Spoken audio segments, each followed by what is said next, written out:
Traveling by road on a long distance journey might be a very interesting one, especially on a good road network, secured and safe. Saturday Special was on a trip which took the crew hours moving through the borders of Benin Republic, Togo, and finally in Accra, the capital city of Ghana.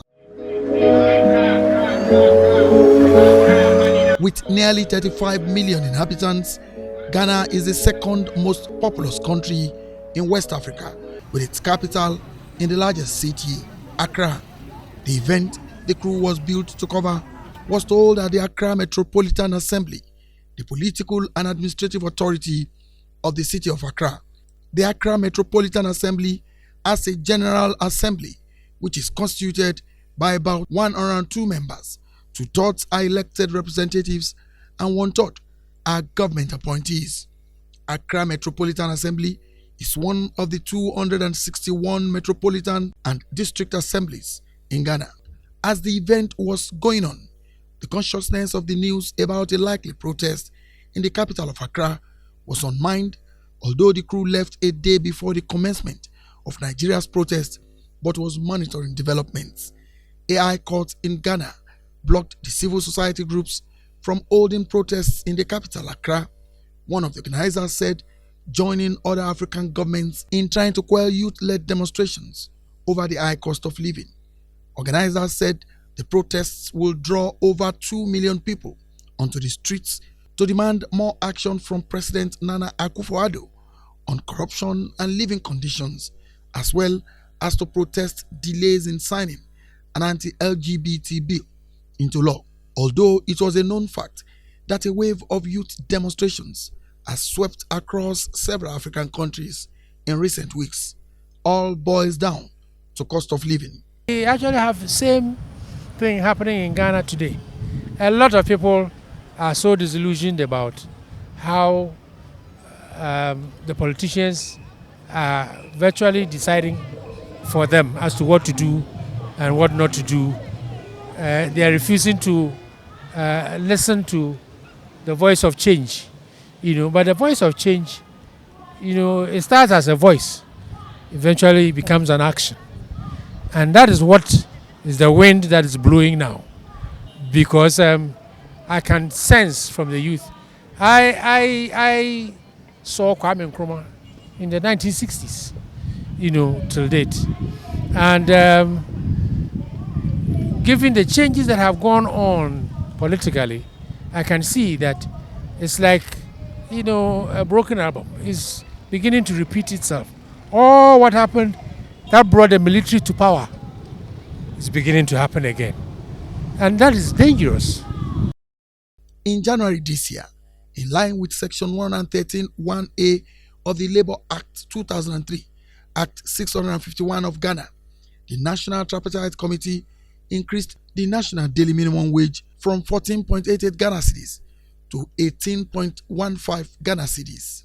Multiplying this by 27 working days gives 495 Ghanaian cedis, equivalent 50,000 naira, 292 naira, 26 kobo. Everyone is feeling its pain in different ways, but this Spaniard who was on a medical mission to Ghana for a few months described his stay as productive and enjoys the economic situation. I'm working in a hospital, so I'm seeing how you are leading with health, with the health insurance, with promoting health to people and so on. So I think you are doing really well. I really enjoy this event where you are promoting your own culture. So you are teaching children the culture, in the end. A Nigerian who was billed to speak at one of the conferences in Ghana, Prevail Farida, an entrepreneur and politician, condemned both Nigerians and Ghanaians' protest move. Protest and dialogue, it's the right of every citizen, in as much as it does not come with any form of violence. Every citizen have the right to protest, they have the right to dialogue with the government if it does not come with violence. But what are we protesting about? Does protest bring about solution? When we are done with this protest, I'm actually waiting for things we will tick that we achieved. And then we will tick things that were destroyed. The reason why sometimes aggression or aggressiveness is not the solution to what we want. Let us come together. We are reasoning together now. Let's come together. Let's have a word. Let's speak one word. Let's tell the leaders what we want.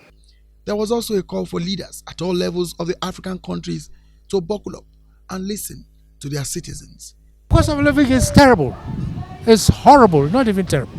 It's horrible because people earn monies that cannot take them across 2 weeks.